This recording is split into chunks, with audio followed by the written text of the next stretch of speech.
right, ladies and gentlemen, boys and girls, women and children of all ages, we're back for episode 35. We want to do kind of a Father's Day, acknowledgement, I would say. I don't know if we got to do the whole show like that, but let's go around the room and just acknowledge our dads real quick.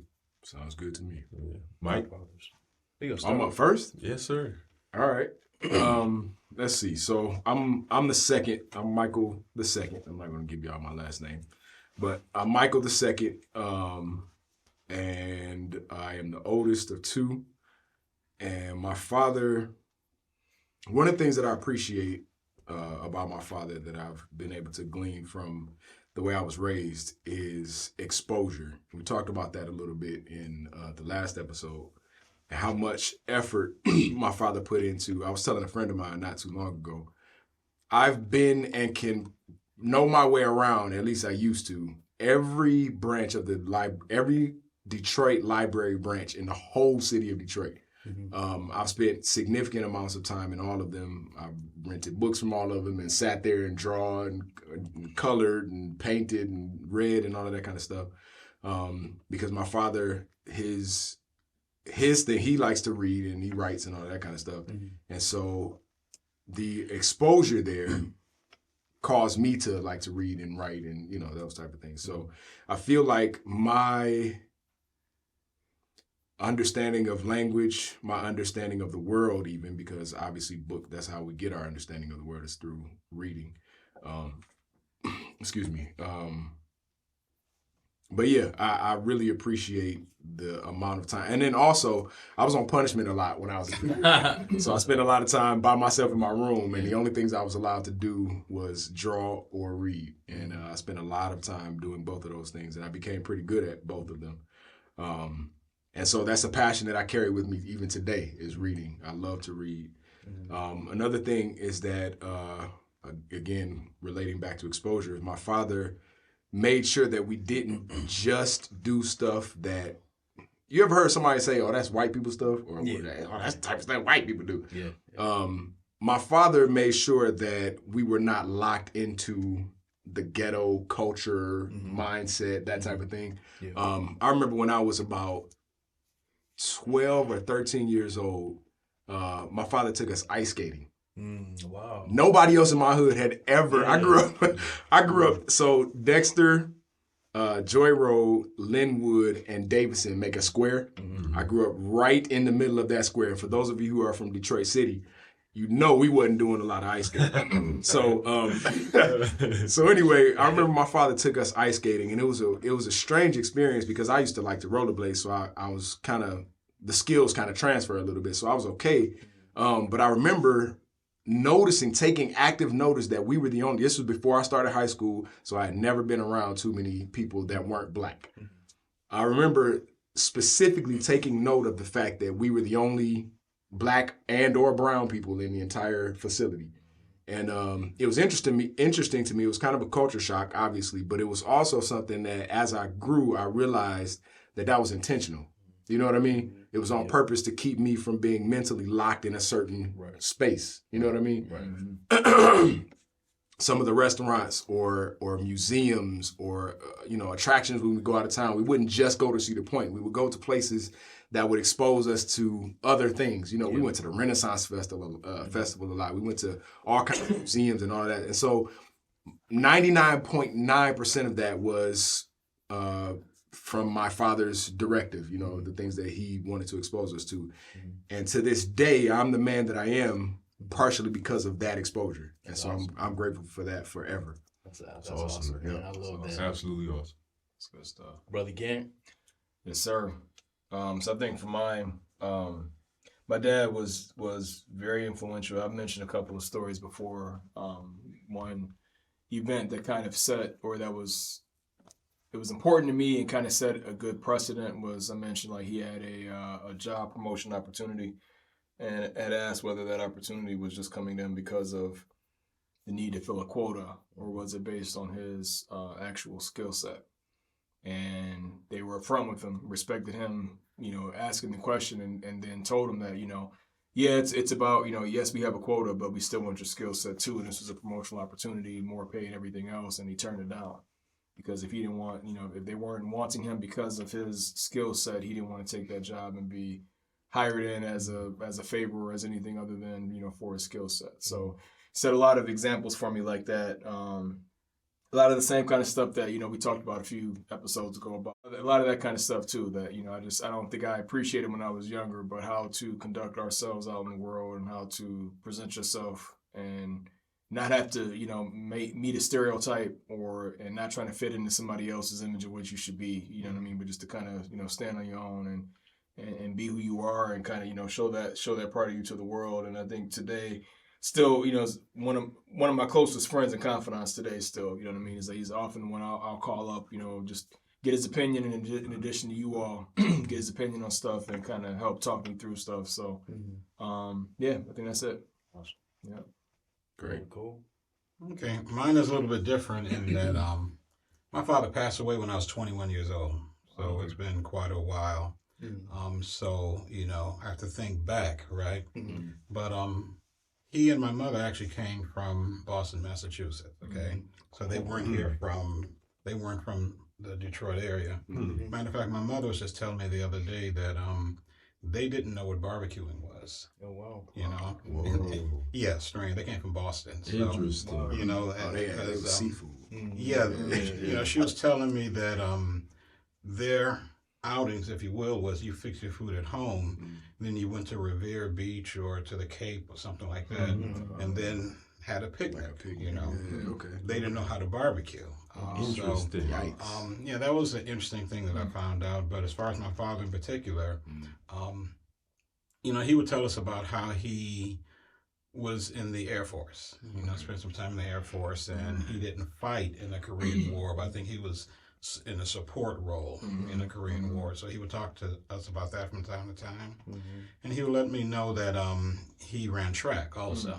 So, he would say I think it was the hurdles that he said was his favorite. So, he worked here in Detroit for Cadillac Motor Company on Clark Street. That's, of course, long since been torn down. Michigan Ave. Yep. And I remember many times when my mother would pack us in the car and we drive down and wait for him, and then he come out the plant, get in the car, and then we, just memories like those that. kind of memories. Yes. Simple ones, Yeah, he worked there, and because he went to Retz, which I don't know if it's still Retz today, but it was an electronics school, he learned how to fix TVs. So the interesting thing about it is, in our basement, he had, we call it his shop down there, full of people's TVs. Wow. And we're talking about the old TVs, the vacuum tube, the whole bit, CRT. Oh yeah. So, we have TVs from neighbors up and down the block, people he knew from work, he'd bring TVs home all the time. How many of y'all would it take to carry them in the house? He mostly did it himself. Really? Yeah. But, he would involve us from time to time. Plus, he worked after Cadillac, a second job working at a TV shop. Okay, wow. Right there, because I'm an East Sider, and right there on Mack Avenue near Baldwin. Okay, so right in that area there. So, so that's the thing I remember. As far as guiding and directing us, because there's four of us, I'm the second oldest of four. It was strange now that I think about it, because my parents always had high expectations for us. But it wasn't like they sat down and drilled it into us all the time. I don't remember conversations where I say, I expect you to do this, and it was just an expectation. So much to the point where when we would get good grades in school, we wouldn't necessarily get a pat on the back. It was just expected, So that's the thing that I remember the most. He was always there. He was different from me in that he's more like my son, where he go into a room and he just draw all the attention and he just talk and get people laughing, And I'm the type of person where I can be a wallflower and be totally content. But he would come home and he was basically a quiet individual around the house, but around friends and relatives, they all love Paul. That was his name. So, but it's been a while, but good memories though. That's awesome, man. That's awesome. I am the oldest of three. I'm the oldest son of Alex and Deborah. My other brothers, Adam and Aaron, they come right under me. I'm very proud of my father, and he always lets us know how proud he is of us. And what I love about my father is he's an example of how you conduct yourself as a man. You know, and he showed all three of his sons that. And I really love how he took being a father seriously. You know, I can really, really appreciate that. And I saw a post the other day online that said, if in the next lifetime, would you want the same father again? And I'm like, oh my God, yes. You know, like definitely, you know, because you know, he's a fun guy. You can put him anywhere on the planet and he'll make a friend, you know, and he taught all of us how to do that. I was just hanging out with him last night, and he's just a pleasure to be around, a good spirit. And I love even just listening to myself on video because I hear his voice, you know. And so I'm just, you know, I'm a really proud son, and I don't waste any time always mentioning my father anytime I can.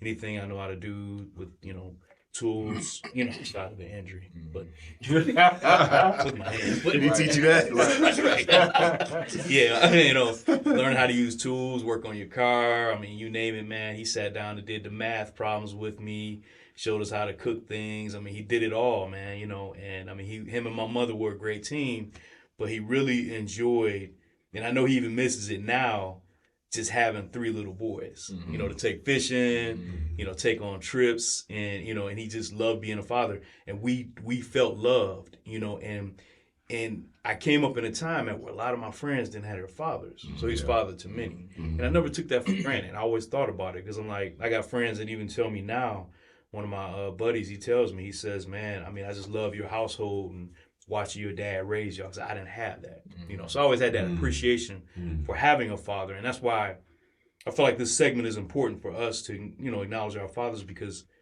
many just they won't be able to have this discussion, you know. And so it's just imperative that we, you know, because mothers always get the acknowledgement, you know, and the praise, as they should, but we just can't forget about our fathers. So yeah, Alex Jr., he's my hero. He always will be. And then even his father was a great man, Alex Sr. So, you know, I carry that name with pride in all that I do and how I conduct myself.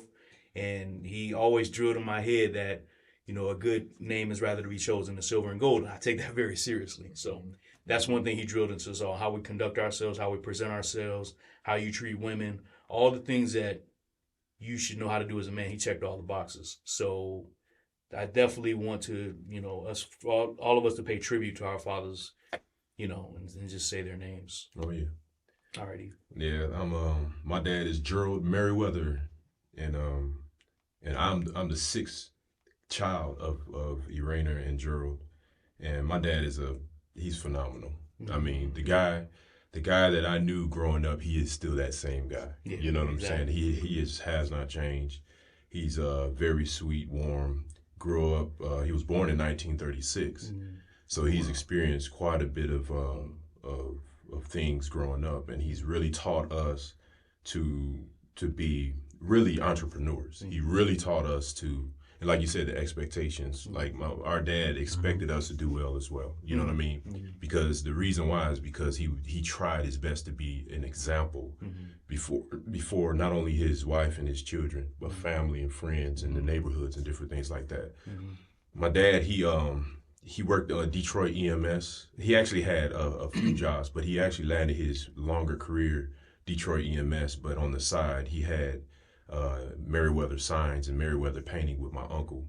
And those guys are just like phenomenal examples, man. Like he taught me, he used to bring me on jobs since I was 6 years old, you know, learning the skills of painting and putting up signs and different things like that. If I wanted to quit my job, I actually could do painting, you know, start a painting company. And my oldest brother, he actually he has a company on the side, if he still does that.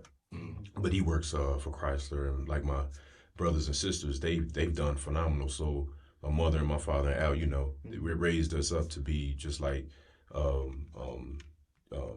having manners, respecting man, women, different things like that, man. I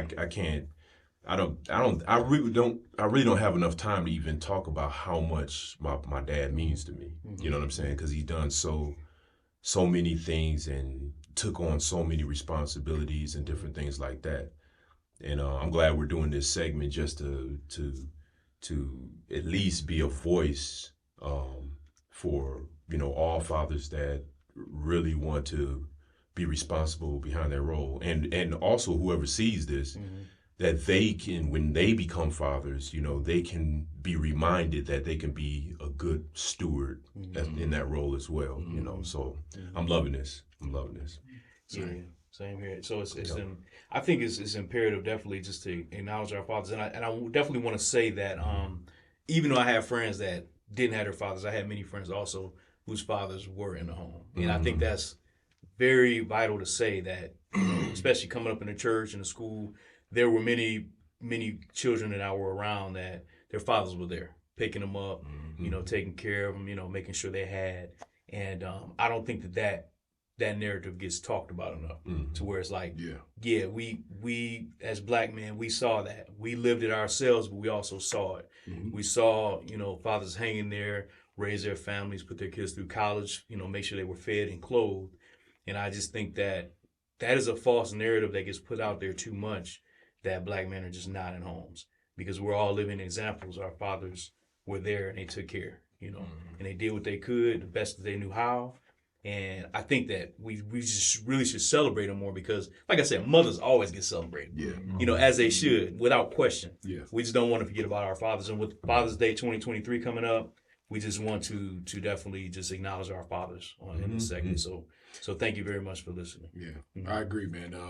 My neighborhood, even the neighborhood that I grew up in, it wasn't just, my father wasn't the only father on the block or in the neighborhood. Exactly. And I'm thinking back, you're right. It's important to make note of that, because the narrative, especially in this country, is that, black men, we don't, they don't take care of their kids. Right. And I saw a lot of fantastic black fathers growing up. And even now, I know, you guys are fantastic black fathers, and I'm grateful to know you.